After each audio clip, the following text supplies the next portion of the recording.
project is our research about the previous moves toward African Americans' education leading up to freedom schools, and getting a bigger picture of what freedom schools are all about and what they have done for African American youth.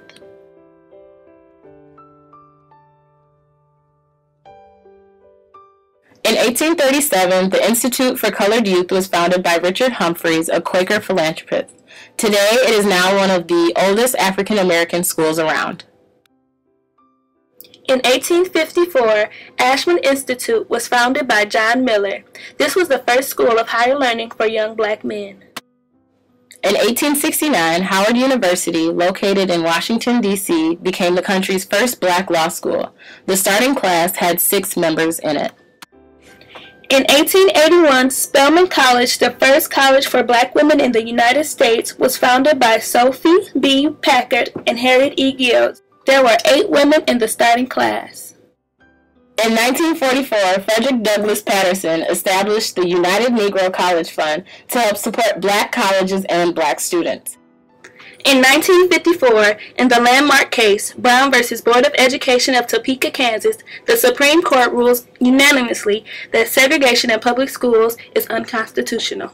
In 1957, President Dwight D. Eisenhower sends federal troops to ensure integration of the all-white Central High School in Little Rock, Arkansas. The Little Rock Nine were the first black students to attend the school.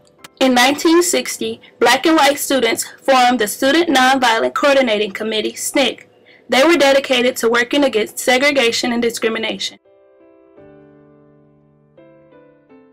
In 1964, the Council of Federated Organizations created Freedom Schools, an alternative free school for African Americans. This was part of a nationwide effort to organize African Americans to achieve social, political, and economic equality in the United States. Ministers, lawyers, and students from all around the country who will engage in what we're calling freedom schools, community center programs, voter registration activity, research work, work in the white communities, and in general, a program designed to open up Mississippi to the country. Part of the curriculum for Freedom School was preparing students to be social change agents. All students in Freedom Schools were expected to achieve leadership skills. There were 3 main sections of the Freedom School curriculum: academic, citizenship, and recreational. The purpose was to teach students social change within the school, regional history, black history, how to answer open-ended questions, and development of academic skills. Activities were also based off of their own experiences. One of the major events was the Freedom School Conference. 3 representatives were selected from each Freedom School to meet at a student-led conference to discuss current events.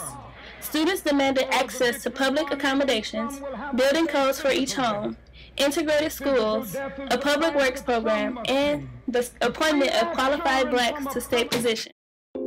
Today, freedom schools continue to exist and thrive in society. By including youth, it made it possible to perpetuate the ideals of the civil rights movement to the next generation.